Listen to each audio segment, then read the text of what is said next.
بسم اللہ الرحمن الرحیم۔ السلام علیکم ناظرین، آج ہم بات کریں گے ایک ایسی ایئر لائن کی جس کو 4 خلیجی ممالک مل کر چلایا کرتے تھے۔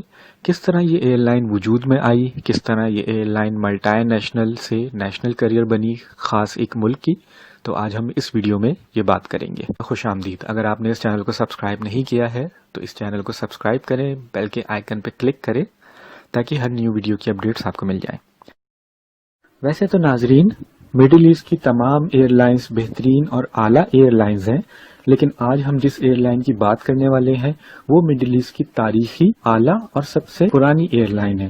جی ہاں، آج ہم بات کریں گے گلف ایئر کی، جو کہ نیشنل ایئر لائن ہے بحرین کی، جس کا ہیڈ کوارٹر محرق میں ہے، جو کہ بالکل بحرین انٹرنیشنل ایئرپورٹ کے ساتھ ہی واقع ہے۔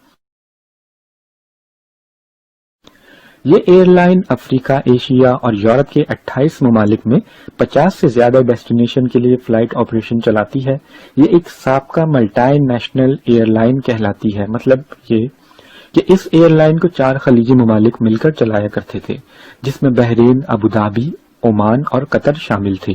جی ہاں، یہ دنیا کی واحد ایک ایسی ایئر لائن تھی گلف ایئر جس کو 4 خلیجی ممالک مل کر چلایا کرتے تھے۔ آئیے جانتے ہیں گلف ایئر کیسے وجود میں آئی۔ یہ بات ہے 1940 کی۔ فریڈی بوسورتھ نامی ایک برٹش پائلٹ ہوا کرتا تھا جو کہ انٹرپرینر بھی تھا۔ ایک ایئر ٹیکسی سروس کا آغاز کیا۔ یہ ایئر ٹیکسی سروس بحرین سے دوحہ اور دہران کے لیے چلائی جاتی تھی۔ بعد میں بوسورتھ نے اس ایئر ٹیکسی سروس کو پھیلایا اور 24 مارچ 1950 کو گلف ایوییشن کمپنی لمیٹڈ کے نام سے private share holding company registered کروائی، جو کہ بعد میں گلف ایئر بنی، جو کہ مڈل ایسٹ کی سب سے پرانی ایئر لائن مانی جاتی ہے۔ اصل معنوں میں گلف ایئر کو وجود میں لانے والا ایک برطانوی باشندہ تھا، Freddie Bosworth. Gulf aviation company limited کے جہازوں کی تعداد اس time 7 Avro Ansons, 3 de Havilland DH-86B اور 4 engine biplanes Gulf Air کا فلیٹ سائز تھا۔ اکتوبر 1951 میں British overseas airways corporation, جو کہ BOAC کے نام سے فیمس ہے، گلف ایوییشن کے 22% شیئر کا مالک بنا، جو کہ اس ٹائم کا سب سے بڑا گلف ایوییشن کا شیئر ہولڈر تھا۔ اور فائنلی 1973 میں گلف ایئر اپنے اصل حقداروں کے ہاتھ میں جانے کے لیے تیار ہوئی۔ 1973 میں 4 خلیجی ممالک نے گلف ایوییشن کمپنی لمیٹڈ کے شیئرز کو BOAC سے مل کر خریدنے کی رضامندی ظاہر کی، اور آخر کار 1 جنوری 1974 کو 4 ممالک نے ایک ایگریمنٹ سائن کیا، جس کے مطابق ہر ممالک یعنی بحرین، عمان، قطر اور UAE سب کا 25% گلف ایوییشن کمپنی میں شیئرز بنا۔ یہ موجودہ کمپنی آگے چل کر ایک برانڈ بنا جس کا نام اب گلف ایئر کے نام سے مشہور ہے۔ 1976 میں دنیا بھر میں گلف ایئر نے اپنی پروازوں کے نیٹ ورک کو بڑھاتے ہوئے Amman, Amsterdam, Athens, Baghdad, Bombay, Bangkok, Beirut, Cairo, Colombo, Delhi, Dhaka, Hong Kong, Jeddah, Karachi, Khartoum, Larnaca, Manila, Paris, Ras al Khaimah اور سنا کے لیے پروازوں کا آغاز کیا۔ اس وقت گلف ایئر کا فلیٹ سائز ان جہازوں پر مشتمل تھا، جس میں 4 وکرس VC-10، 3 BAC-111، 2 لاکہیڈ L1011 try star 200S اور 5 بوئنگ 737-200 شامل تھے۔ 1978 میں VC-10 کے بدلے ٹرائی اسٹار اور 9 بوئنگ طیارے 737-200S کو فلیٹ سائز میں شامل کر لیا گیا۔ 1980 گلف ایئر کے لیے تاریخی سال ثابت ہوا، جس میں گلف ایئر کے گروتھ میں اضافہ ہوا اور خلیجی ممالک میں بہترین ایئر لائن قرار پائی۔ 1981 میں گلف ایئر IATA کا ممبر بنا، اور اسی سال یہ دنیا کی پہلی ایئر لائن بنی جس نے سعودیہ کے شہر ریاض میں قدم رکھا۔ 1985 میں آخر کار گلف ایئر کی سب سے بڑی حریف ایمریٹس ایئر لائن وجود میں آئی، اور اگلے کچھ سالوں میں ہی ایمریٹس ایئر لائن نے گلف ایئر کے اچھے خاصے بزنس کو متاثر کیا۔ 1988 میں فرینکفرٹ، استنبول، دمشق، دارالسلام، فجیرہ، نیروبی کے لیے فلائٹ کا آغاز کیا گیا، اور بوئنگ 767S کو اپنے فلیٹ سائز میں شامل کر لیا گیا۔ 1990 میں گلف ایئر نے اپنی 40 سالہ اینیورسری منائی۔ اس کے ساتھ ہی ایئر لائن اسٹاف کا ڈریس کوڈ میں تبدیلی لائی گئی۔ نیا یونیفارم کا رنگ ہلکا نیلا اور پیچ رنگ کا تھا۔ اسی سال سڈنی سنگاپور کے لیے فلائٹ کا آغاز کیا گیا اور اس طرح گلف ایئر عرب کی پہلی ایئر لائن بنی جس نے آسٹریلیا کے لیے پرواز کا آغاز کیا۔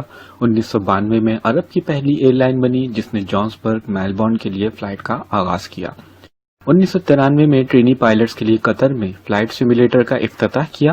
اس کے ساتھ ہی کاسا بلانکا، جکارتا، مدراس، روم اور سنا کو اپنے فلائٹ نیٹ ورک میں شامل کر لیا گیا۔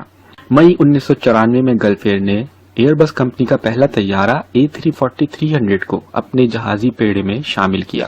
اس کے ساتھ 2 فلائٹس میں سنگاپور اور آسٹریلیا کے لیے نان اسموکنگ پالیسی متعارف کرائی، جو کہ بعد میں تمام فلائٹس کے لیے لاگو کر دی گئی۔ اب سے تمام تر فلائٹس نان اسموکنگ فلائٹس تھیں۔ 1999 میں باری آئی پاکستان کی۔ مزید 3 بڑے شہروں کے لیے فلائٹ کا آغاز کیا گیا جس میں اسلام آباد، لاہور اور پشاور شامل ہیں۔ اسی سال ایئر بس کمپنی کی جانب سے 2 A330-200 کی ڈیلیوری گلف ایئر کو کر دی گئی اور 1997 میں گلف ایئر نے اپنی ویب سائٹ انٹرنیٹ پر لانچ کر دی۔ سن 2000 میں گلف ایئر نے اپنا 50 سالہ دور مکمل کیا۔ ایئر بس کمپنی کی جانب سے مزید A330-200 کی ڈیلیوری گلف ایئر کو کر دی گئی اور اس کے ساتھ ہی ملان کے لیے فلائٹ کا آغاز بھی کر دیا گیا۔ گلف ایئر کے بڑھتے ہوئے ادھار اور گرتے ہوئے منافع کو دیکھ کر ایئر لائن کے ڈھانچے میں تبدیلی لانے کا فیصلہ کیا گیا اور چاروں اسٹیک ہولڈر نے نیا CEO اور پریزیڈنٹ ہائر کرنے کا فیصلہ کیا، جس کی ذمہ داری مئی 2002 میں جیمز ہاگن کو دی گئی، جو کہ گلف ایئر کے نیو پریزیڈنٹ اور CEO بنے۔ اس کے 3 مہینے بعد ہی اگست 2002 میں اسٹیٹ آف قطر نے اپنے تمام تر اثاثے شیئرز 6 مہینے کی ڈیڈ لائن پر گلف ایئر سے وڈرال کرنے کا فیصلہ کیا، جو کہ ایئر لائن کے لیے ایک بڑا جھٹکا تھا۔ اب اس ایئر لائن کو چلانے والے 3 ممالک تھے، یعنی ابوظہبی، عمان اور بحرین۔ قطر جو ہے اب وڈرال کر چکا تھا۔ سن 2003 میں نیا CEO ہائر ہوتے ہی new lander associates, Gulf traveller, all eco full services اور بحرین گرینڈ پرکس کے نام سے اسکیمز متعارف کرائی گئیں۔ 2003 میں ہی ایتھنز اور سڈنی وایا سنگاپور فلائٹ کا آغاز بھی کر دیا گیا۔ سن 2004 میں دبئی سے لندن، مسقط سے لندن ڈائریکٹ فلائٹ کا آغاز کیا گیا اور ابوظہبی اور راس الخیمہ کے لیے روزانہ کی فلائٹ کا بھی آغاز کیا گیا۔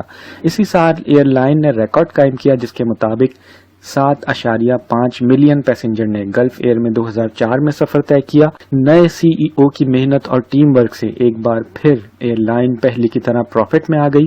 23.8% تک ریونیو میں اضافہ ہوا۔ بحرین، ابوظہبی اور عمان کی جانب سے 3 سالہ اسٹریٹجک پلان متعارف کرایا گیا جس میں بزنس کو پرائیویٹ سیکٹر تک رسائی، جہازوں کی تعداد کو بڑھانے اور سروسز بہتر بنانے کا عزم کیا گیا۔ 28 اپریل 2006 سے پہلے گلف ایئر کے 3 بیسکس ہب ہوا کرتے تھے جہاں سے مختلف منازل کے لیے ڈائریکٹ فلائٹس چلائی جاتی تھیں، جس میں ابوظہبی، مسقط اور بحرین انٹرنیشنل ایئرپورٹ شامل تھے، پر اب حالات کچھ تبدیل ہو گئے تھے۔ 28 اپریل 2006 کو ابوظہبی اب گلف ایئر کا بیسک ہب نہیں رہا تھا۔ یہ فیصلہ 13 ستمبر 2005 کو ابوظہبی کے امیر کی جانب سے کیا گیا۔ ابوظہبی نے اپنے تمام تر اثاثے اور شیئر گلف ایئر سے وڈرال کرنے کا فیصلہ کیا اور اپنی نیشنل ایئر لائن بنانے کا فیصلہ کیا، جو کہ اتحاد ایئر لائن کے نام سے وجود میں آئی۔ اب گلف ایئر کو چلانے والے 2 خلیجی ممالک ہی تھے جو کہ گلف ایئر کے اونر تھے، عمان اور بحرین۔ اس کے ساتھ ہی basic flight operation dual hub سے چلنے لگا جو کہ بحرین اور مسقط ایئرپورٹ پر مشتمل تھا۔ اس کے ساتھ ہی 1 اکتوبر 2006 کو جیمز ہاگن نے گلف ایئر سے استعفیٰ دیا اور اتحاد ایئر ویز کے نیو CEO منتخب ہو گئے۔ ضروری بات ناظرین یہاں یہ ہے کہ گلف ایئر نے اپنے لوکل نیوز پیپر میں ایک اشتہاری مہم چلائی جس میں ابوظہبی کو 35 سالہ پارٹنر رہنے کا شکریہ ادا کیا گیا اور اتحاد ایئر ویز کو نئی ایئر لائن کے طور پر شبھ کامنائیں اور دعائیں دی گئیں۔ 1 اپریل 2007 تک احمد الحمادی گلف ایئر کے قائم مقام CEO رہے۔ کراس ایئر اور سوئس انٹرنیشنل ایئر لائنز کا تجربہ رکھنے والے اینڈری ڈاز گلف ایئر کے نیو CEO بنے اور ڈاز نے CEO بنتے ہی ایئر لائن کا ڈھانچہ تبدیل کر کے رکھ دیا۔ $825 ملین کا پلان جس میں سب سے پہلے باری آئی فلائٹ ٹرمینیشن کی، Johannesburg, Dublin, Jakarta, Singapore, Hong Kong اور سڈنی سے بحرین فلائٹس کو ٹرمینیٹ کر دیا گیا۔ پھر آئی ناظرین جہازوں کی باری۔